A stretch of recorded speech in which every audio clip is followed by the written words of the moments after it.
President, we recently celebrated the 250th anniversary of the Declaration of Independence, the 250th birthday of our country. On July 4th, in 1776, the Continental Congress formally adopted the Declaration. The document laid out the causes which impelled the colonist separation from Great Britain. But more than that, it laid out the political beliefs that would govern a new nation.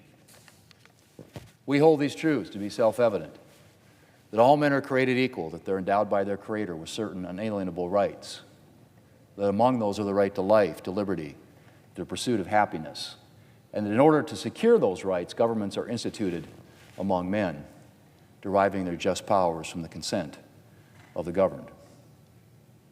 Unalienable rights. Rights inherent in man given by God. Rights that exist before government, and that it is the job of government to protect. Government not by divine right or military might, but by consent. A government that represents the people, not the will to power. A revolutionary document, Mr. President, pun intended. Many of the ideas in the Declaration, of course, were not new. It was a document built on the wisdom of the ages, on the tradition of British common law, on the inheritance of Christianity, in the colonists' own experiment in self-government in the colonies. Jefferson himself, writing in 1825, said of the Declaration, and I quote, "Neither aiming at originality of principle or sentiment, nor yet copied from any particular and previous writing, it was intended to be an expression of the American mind, and to give to that expression the proper tone and spirit called for by the occasion. All its authority rests then on the harmonizing sentiments of the day, whether expressed in conversation, in letters, in printed essays, or in the elementary books of public right, as Aristotle, Cicero, Locke, Sidney, etc., end quote." While many of the ideas in the Declaration were not new, the document was nevertheless, as I said, revolutionary, because the Declaration marked an event essentially unique in human history. There had been philosophical treatises on laying out principles of government, but this was not a philosophical treatise. It was the founding of a government, of a new nation, based on philosophical principles. A nation inaugurated not by conquest, but by a set of ideas. And what ideas, Mr. President? All men are created equal. Where before in the history of governments do we find that? All men are created equal. No one is given special dignity by nature. No man has a divine right to rule over any other. No, all men are created equal. Created equal and endowed by their Creator with unalienable rights, rights that cannot be taken away. Rights that are not the gift of government, but of nature and of nature's God. Rights that government must defer to and defend. Mr. President, as everyone knows, the United States is currently hosting the World Cup.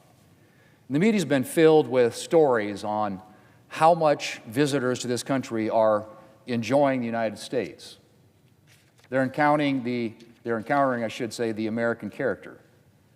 Generous, optimistic, big-hearted, friendly. And they are embracing it. And it occurs to me, Mr. President, that that American character almost unquestionably has a lot to do with our founding principles.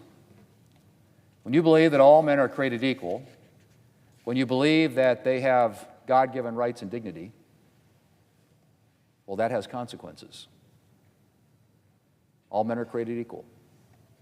There's no class of divinely appointed rulers, no hereditary aristocratic class, no barrier set to prevent you from rising.